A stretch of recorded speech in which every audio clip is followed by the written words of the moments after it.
Additional propose केलं त्याचा खर्च युनिट उचलणार आहे कसं का महापालिकेने भरायचं? नाही नाही, जो जो त्याच्यामध्ये असतो ना की केंद्र सरकारचा हिस्सा, राज्य सरकारचा हिस्सा आणि नाही नाही कारण तो 2 मध्ये आहे, त्यामुळे त्याच्यात वेगळा काहीच होणार नाही. जेवढा खर्च, म्हणूनच ते प्रपोजल आपल्याला परत हे करायला लागेल. एक स्टेशन वाढव, 2 स्टेशन वाढवले, 2 वाढवले. आपण खरं हे बोलताय ना आपलं कात्रज साठी 2 स्टेशन वाढवले, म्हणून आपल्याला थोडंसं परत ते करायला लागलं. पण त्याच्यात असं असतं की जेवढा आता केंद्र सरकार मंजूर करेल जेवढ्याचं नाही, म्हणजे मंजूर केलं म्हणजे आता ही 2 स्टेशन वाढवून ते परत आता मंजुरी जी येईल ना त्याच्यामध्ये केंद्र सरकार, राज्य सरकार आणि महानगरपालिकेचा हिस्सा जसा होता त्या पद्धतीने नाही नाही, मी आपण करून घेऊ. तुम्ही दोन परिचय माझा विषय मी करून घेऊ. नाही नाही, त्याला पॉलिसीची गरज नाही ना, मी करून घेणार ना.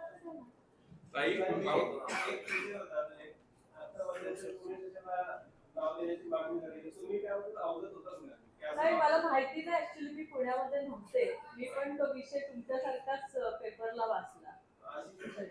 पुण्यामध्ये लक्ष कमी झाले. लोकशाही आहे ना, सगळ्यांना काही मागणी करायचं. सामुदायिक नेतृत्व आहे का? भुयारी मार्गाबाबत नगर विकास मंत्रालयाकडे बाबा भुयारी मार्ग नेतृत्वाविषयी मी नंतर चर्चा करेन. भुयारी मार्गाच्या महापीतला नेमकी किती कामं केली, काय काय कामं महापालिकेमध्ये करतंय आणि त्याचा आत्ताचं स्टेटस काय याचा एक अहवाल तुम्ही प्रशासनाकडे घ्यावा आणि तो आमच्या समोरही मांडावा. कारण महापीतच्या ज्या काही याच्या कंपन्या आहेत त्या महापीतच्या आमच्या कंपन्या काम करतात. जाहीर आरोप विरोधकांकडून सुरू झालाय का त्या कंपन्यांमध्ये सरकारमधल्या काही लोकांचे स्टेक्स आहेत आणि हा आरोप मोठा गंभीरपणे होतोय आणि काही हजार कोटींची कामं ही महापीतला महापालिकेतून चालली. त्याचा आढावा आता मी महापीच्या कामांचा आता घेतलाय, कारण जसं मी सांगितलं की समाज कल्याण खातं पण माझ्याकडेच आहे आणि नगर विकास पण माझ्याकडेच आहे, त्यामुळे मी आता महापीच्या कामांचा आढावा घेतलाय. आपण केलेली सूचना मी तपासू. तुम्ही जे सांगितलं ते एसटीपीचं किंवा ते 50 मेगावॅटचं, तो आपला एमओयू अजून 2-3 वर्ष झाला नाही. इथून रिटायर झालेले अधिकारी तिथं जाऊन काम करतात तरी होत नाही.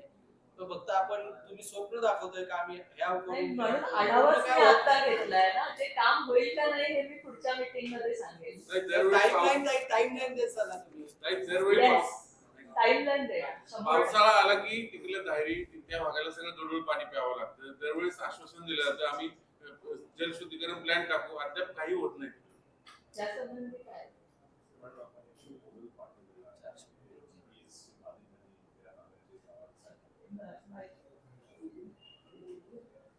ते जे समावेश गाव झालेले आहे आणि स्पेशली जे गाव जिथे जीपीएस चे पेशंट्स आढळले होते त्याच्यासाठी त्यावेळेस माननीय डीसीएम सरांनी अनाउन्स केला होता की फंडामधून ते स्पेशल तरतूद करणार आहे. तो तसा आम्ही प्रपोजल ते 7-8 गावांसाठी प्रपोजल मी शासनाला पाठवलेला आहे. त्याचे एस्टिमेट सुद्धा एस्टिमेट कमिटीमध्ये मंजूर झालेले आहे.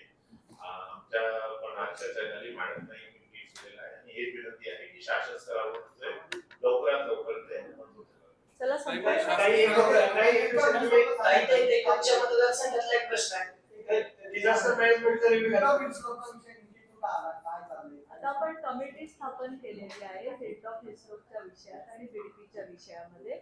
कमिटीचा अहवाल आल्यानंतर डिझास्टर मॅनेजमेंटची मीटिंग घेते, रिव्ह्यू घेतात. तसे अजून मध्ये पैसे सँक्शन केले 300 कोटी बाबा गेला त्याचे ते आदेश नाही आपल्याला स्टेटकडे आदेश होते आता दिले ना, नाही आले अजून आपल्याकडे. सर मी आता सांगितलं ना 80 कोटी रुपये नाही आले 75 कोटी आले अजून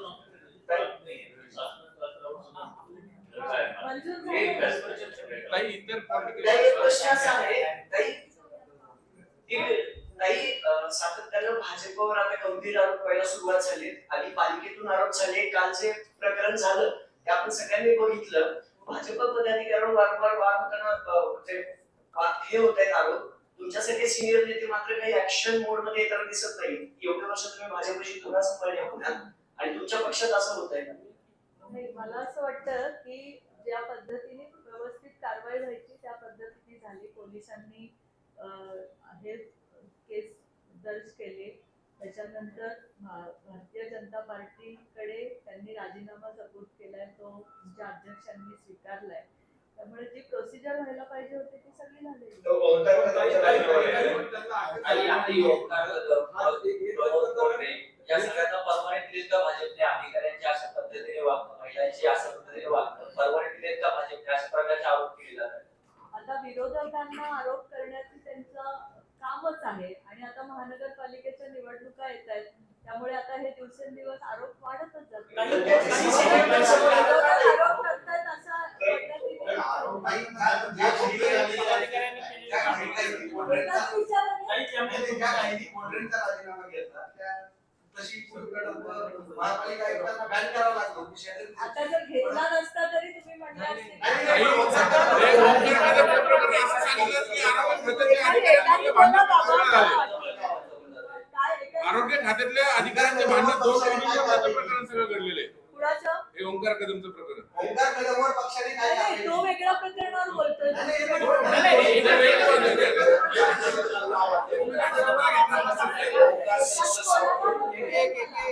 एकाने बोला. ओंकार कदमचा आता नेमका कोण आहे का वाचवलं जातं? ओंकार प्रकरणाचं काय प्रकरण?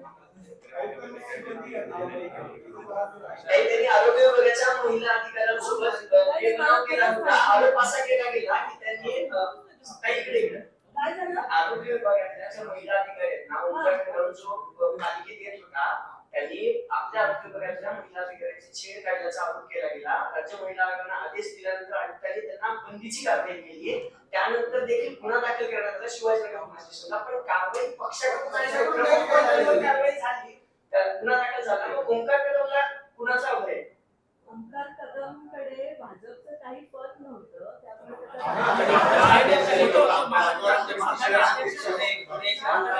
बॉडी बदलाच झाली आता. आमची बॉडी बदलाच झाली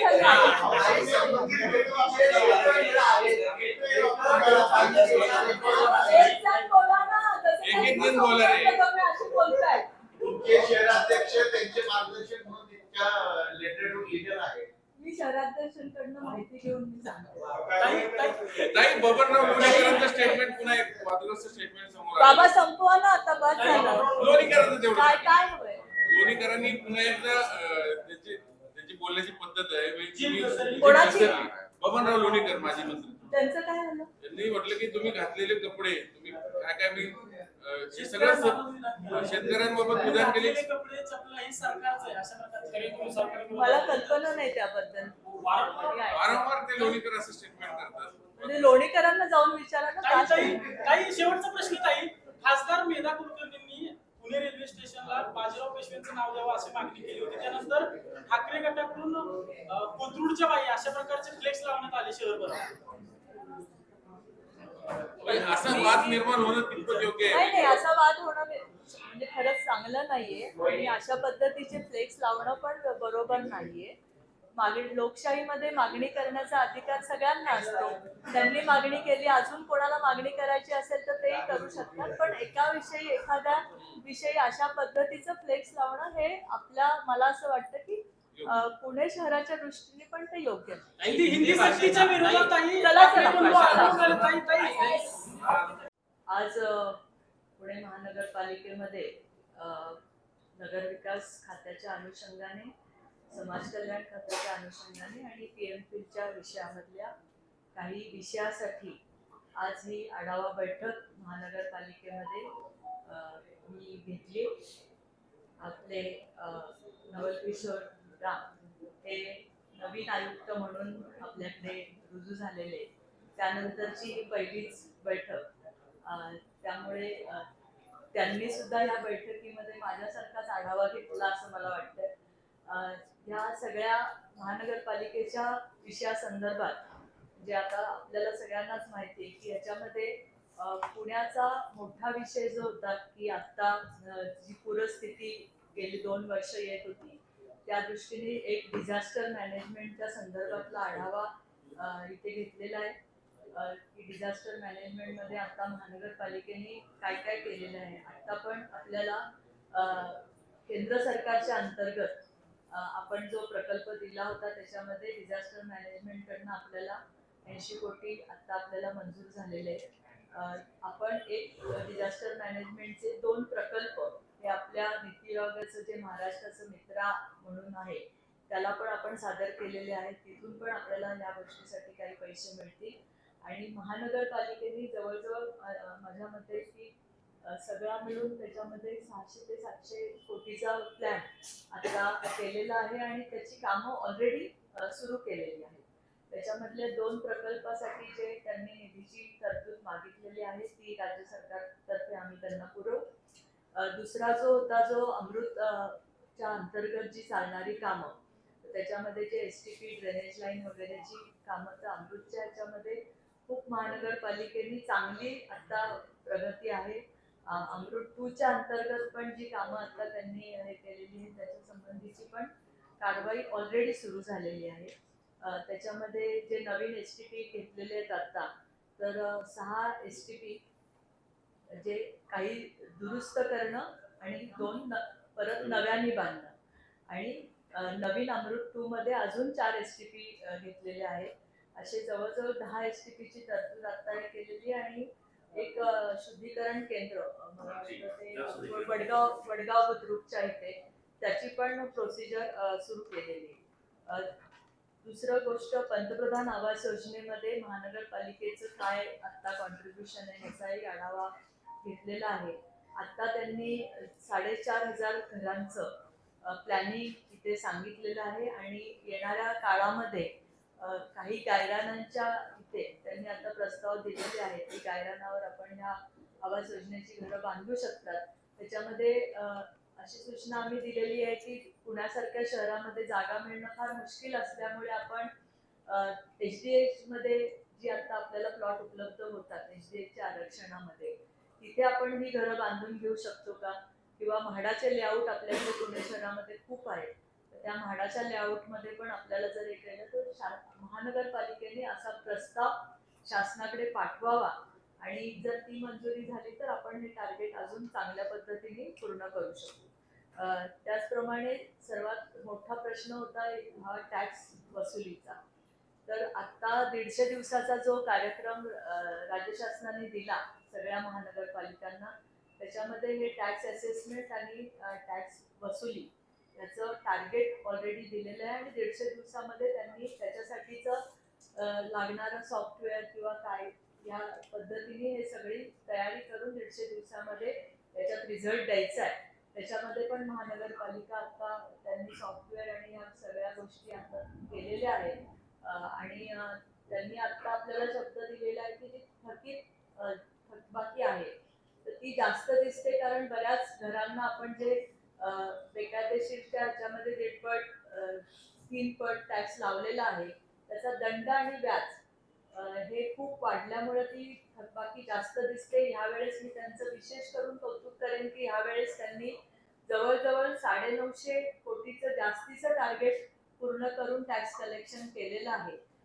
पण अशा ज्या काही गोष्टी आहेत की ज्याच्यामुळे नागरिक टॅक्स भरूच शकत नाही ज्यांना 1.5-2 लाखाचे बिल आलेले आहेत त्याच्या संबंधी त्यांनी काहीतरी आता विशेष बाब म्हणून शासनाला त्याच्यामध्ये रिलॅक्सेशन देण्यासंबंधीची प्रस्ताव पाठवावा आणि त्या धर्तीवर जर ह्या लोकांचं दंड व्याज कमी करता आलं तर ते टॅक्स कलेक्शन पण वाढेल. अशा सूचना या निमित्तानं आपण आता महानगरपालिकेला दिलेल्या आहेत.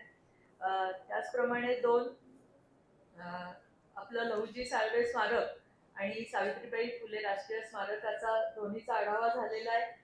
त्याच समाज कल्याणचं जे आमची महाप्रीतची कंपनी आहे त्याबरोबर महानगरपालिकेने जवळजवळ एक डिझास्टर मॅनेजमेंटचा एक प्रोजेक्ट त्याचप्रमाणे रस्त्यावरचे दिवे LED लावणं ज्याच्यामध्ये आपल्याला विजेची बचत करता येईल तो एक प्रोजेक्ट आणि तिसरा आपण महानगरपालिकेसाठी महाप्रीत कडनं 50 मेगावॅटचा एक सोलरचा प्रोजेक्ट करण्याचं आमच्याकडे आता राज्य शासनाकडे प्रस्ताव आहे आणि तोही लवकरच होईल. तर आपल्याला खूप मोठ्या प्रमाणामध्ये जर 50 मेगावॅटचा सोलरचा प्रोजेक्ट झाला तर आपली पुणे महानगरपालिकेमध्ये जेवढी विजेची हे लागते ती गरज मला वाटतं पूर्ण होईल आणि आपण ग्रीड पण त्याच्यामध्ये देऊ शकू जास्तीचं. मला असं वाटतं 50 मेगावॅट आपला खूप मोठा प्रोजेक्ट आहे आणि तो पण आम्ही लवकरच महाप्रीततर्फे करून देतोय. पीएमपीएलच्या बसेसच्या संदर्भामध्ये आता जी पीएमची योजना होती इलेक्ट्रिक बसेसची, त्याच्यामध्ये 200 बसेसचं प्रपोजल पीएमपीएलनी दिलेलं आहे आणि त्या इलेक्ट्रिक बस आपल्याला मिळतील. त्याच्यामध्ये फक्त मुंबई आणि पुणे महानगरपालिकाच घेतलं होतं, आपला समाविष्ट झालं त्याच्यामध्ये आणि त्या 200 बस आपल्याला उपलब्ध होतील. त्याचप्रमाणे एक मोठा हे आपण जे हवा सुधारणा वगैरे ते कशा अंतर अमृतच्या नॅशनल क्लीन एअर प्रोग्राम त्याच्या अंतर्गत पण खूप चांगला निधी आपल्याला उपलब्ध झालेला आहे, जवळजवळ 300-350 कोटी आणि एन्व्हायरमेंटच्या संदर्भात, आणि ती सगळी कामं पण सुरू आहेत. आता जी ह्याच्यामध्ये आपण जी 34 गावं घेतलेली आहेत त्याच्या संबंधीचं नियोजन, 34 गावांच्या इन्फ्राचं नियोजन, 34 गावांच्या टॅक्स संदर्भातले प्रश्न याचा पण आढावा घेतलेला आहे. 34 गावांचं टॅक्स कलेक्शनचा प्रस्ताव महानगरपालिका हे शासनाला पाठवणार आहे. अजून त्यांचं 34 गावांचं कशा पद्धतीने टॅक्स वसुली करायची याचा अजून प्रस्ताव तयार झालेला नाही. जो नेहमीचा रेग्युलर विषय असतो की महानगरपालिकेमध्ये वाढणारी अतिक्रमणं, बेकायदेशीर बांधकामं, बेकायदेशीर फ्लेक्स, बेकायदेशीर होर्डिंग्स, किती पण चांगले रस्ते केल्यानंतर सुद्धा रस्त्यावर बसणारे अनधिकृत विक्रेते, पथारीवाले या संबंधीच्या सूचना पण आता आयुक्तांना केलेल्या आहेत आणि मला पूर्ण खात्री आहे की पीएमओ मधनं परत एवढे वर्ष काम करून आपल्याकडे परत नवल किशोरजी इथे आलेले आहेत आणि पुण्याची सिटी ही क्लीन करण्याची जबाबदारी आम्ही त्यांना दिलेली तर ती पार पाडतील अशी मला आशा आहे. कारण पीएमओत काम केल्यानंतर तेवढ्याच डेअरिंगनी पुणे शहरासाठी पण ते काम करतील ही अपेक्षा पण मी इथं व्यक्त केलेली आहे. आणि बाकी मग ते आपल्याकडे थोडेफार प्रोजेक्ट रखडले होते, काय होते त्या संबंधीची चर्चा झाली. टॅक्स रखडलाय 34 गावांचा, 32 गावांचा. फक्त मीटिंग होत आहे. तुम्ही लोकसभा निवडणूक काढून घेतली, विधानसभा काढली, वर्ष झाले. पुणेकर आता तुम्ही कौतुक करताय, पुणेकरांनी 1000 कोटी भरले, म्हणजे पुणेकरांवरच भार का? नाही, आता आमचं त्याचा प्रस्ताव चालू नाहीच होऊ आहे शकत ना ते. आणि आम्ही निवडणुका नाही, निवडणूक आयोग निवडणुका शासन- काढून घेतो. शासन- आम्ही नाही काढून काढून घेतो. पाठवलेला आहे 3 वेळा पत्र पाठवलेली आहेत आपण. करता येत त्यांनी नाही. पाठवलेला जो प्रस्ताव होता तो 34 गावांच्या याच्यामध्ये जेव्हा चर्चा झाली तर तो जास्त प्रमाणामध्ये टॅक्स आहे असं त्याच्यामध्ये होतं. कारण ग्रामपंचायतला जो टॅक्स भरतो त्या प्रमाणात महानगरपालिकेत आल्यानंतर किती टॅक्स भरायला लागेल याच्यात थोडीशी तफावत असल्या कारणाने मी त्यांना परत आम्ही सूचना दिलेल्या आहेत की तुम्ही हे करून पाठवा. शासन जे महापालिकेचे अध्यक्ष आकारते ते शासनाचे करून तुम्ही ग्रामीण भागातले गावांचे रद्द करा. शासन स्तरावर नाही घ्या. आम्ही याचा विचार करू. नाही, त्याच्या सूचनेचा. त्या प्रस्तावात असं स्पष्टपणे नमूद केलं आहे की यापूर्वीची गावं महापालिकेत समाविष्ट झाली 2004 किंवा त्या आसपासला त्यावेळी जी भूमिका घेतली गेली होती तीच भूमिका आता घेतली आहे. जर आता तुम्ही वेगळी भूमिका घेणार असेल तर मग त्या लोकांवर आणि आता विद्यमान लोकांवर म्हणजे मूळ गाव तुम्ही यांचा अन्याय करणार नाही. कारण माझ्या माहितीनुसार शिवतारे साहेबांच्या तुम्ही त्या मिटिंगला यापूर्वी 2 मिटिंग झाल्या म्हणजे नवीन सरकार आल्यानंतर तरी तो प्रश्न तसाच राहतोय. सध्यावरती लोक काहीतरी करतायत भरतायत म्हणून चाललंय. नाही, मला असं वाटतं की काल आपण पण हा मुंबईत एकनाथ शिंदेकडे बैठक झाली, म्हणजे शिवसेना वेगळी बैठक घेतात. कारण कसं आहे की आता तुम्ही कुठल्या बाजूनी बोलताय, उद्या तुम्ही दुसऱ्या बाजूनी पण बोलायला येतो. मी पण येणार आहे. 2 मिनिटं. 34 गावात प्रतिनिधींनीच भूमिका घेतली. प्रशांत 2 मिनिटं. आपले 34 गावातले पण जे लोक आहेत ते पण आपलेच नागरिक आहेत. हे पुणे शहराचे पण आपलेच नागरिक आहेत. त्यामुळे सगळ्यांना व्यवस्थित समान न्याय मिळेल अशा पद्धतीने टॅक्सची रचना झाली पाहिजे आणि ती तशीच होईल. मुख्यमंत्र्यांनी मला सांगितलं होतं पिंपरी चिंचवडला ते सूत्र लावलं ते तिकडे लावायचं. आता सूचना तशा तुम्ही दिल्यात तशा सूचना मी पण आता पहिलीच मीटिंग आहे, मी पण तशा सूचना दिल्यात ताई, याला टाइमलाईन द्या ना ताई. टाइमलाईन द्या. 2 महिन्यात 1 महिन्यात आम्ही हा प्रश्न मार्गी लावू. टाइमलाईन देण्याचं काम माझं नाही. ताई, मध्यंतरी एक जी आर आला की ग्रामपंचायतचे दुप्पट टॅक्स वसुली करून हा विषय मार्गी लावायचा. त्याला केंद्र सरकारनं राज्य सरकारनं म्हणजे नगरविकास तुमच्या एकनाथ शिंदेनी मंजुरी दिली, तिकडनं बातम्या आल्या, सगळं आभार प्रदर्शन सगळं झालं, पुढे काहीच नाही त्याचं. हो तेच मला पण मीच आज आढावा घेतल्यामुळे एकदा हे खाता आल्यानंतर मला पण आता सूचना कराव्याशा वाटल्या म्हणून तर आढावा घेतला. नाही, तुम्ही एक आश्वासन मिळकत कर विभागाने जी माहिती दिलेली आहे की टॅक्स आहे ते लोक भरतात. जे काही प्रश्न आहे तो व्यावसायिक टॅक्सचा आहे. मग व्यावसायिकांसाठी का हा विषय असा असं काही नाहीये की व्यावसायिक आणि घरगुती सगळ्यांचं टॅक्स पेंडिंग आहे. बऱ्याच ठिकाणी दंडव्याज लागल्यामुळे टॅक्स भरला पण जात नाहीये. तो पण थकीत खूप दिसतोय. त्यामुळे त्याच्यामध्ये तुम्ही काही डिस्ट्रीब्युशन असं करू शकत नाही. तुमच्या मंत्रालयाने फार प्रत्येक गावाला 5-5 कोटी जाहीर केले आहेत, ते आपलेच आहेत म्हणून टॅक्स पण भरावा जाईल. कोणी आम्ही नगरविकास शासनाने? मंत्र्यांनी हो काल घोषणा केली खूप आहे. चांगली सूचना आहे ते. त्यांनी घोषणा केली आहे. काही नगर विकासने आपलं सर्क्युलर काढलंय तुमच्या डिपार्टमेंटने की आता वॉर्ड स्ट्रक्चर हे तुमच्याकडे का मागवतो? म्हणजे पूर्वी अशी पद्धत होती का? कशाचं? प्रभाग रचना. वॉर्ड स्ट्रक्चर जे आता होणार आहे ते एक निवडणूक आयोगाने जमा करतात. म्हणजे यावेळेस आपण नगर विकासकडे का मागवलं असेल? नाही त्या हरकती सूचना हे आयुडीच डिपार्टमेंट घेतं. त्याच्यानंतर ते निवडणूक नाही आयोगाला कमिशनर नाही इलेक्शन कमिशनर. नाही आता कमिशनर पाठवतील. हरकती सूचना नेहमी युडी डिपार्टमेंटच घेतं. शुद्धीपत्र का काढलं मग शुद्धीपत्र का काढलं मध्ये 2 वर्षापूर्वी असं नाही, मला माहिती नाही. मी निवडणूक आयोगाच्या कामकाजात जास्त लक्ष घालत नाही. नाही मी म्हणलं ना मी निवडणूक आयोगाच्या याच्यात जास्त लक्ष घालत नाही, ते सीमा भिंती जेव्हा माझ्याकडे युडी नाही तेव्हा मी बघते. नाही, त्या सीमा भिंतीचे पैसे 150 कोटीचे मागे परत गेलेत. आता तुम्ही डिझास्टरचं घेतलंय. त्याच्या संबंधीची पण चर्चा झाली. त्यांनी 150 कोटीचा प्रस्ताव आता नगरविकासला पण दिलेला आहे. मी त्यांना सूचना पण 200 कोटीचा आणि मी त्यांना सूचना केलेली आहे की मित्रामध्ये पण डिझास्टर मॅनेजमेंटला आम्ही देतो तर तिथे पण आता भिंतीचा प्रस्ताव ते पाठवतो.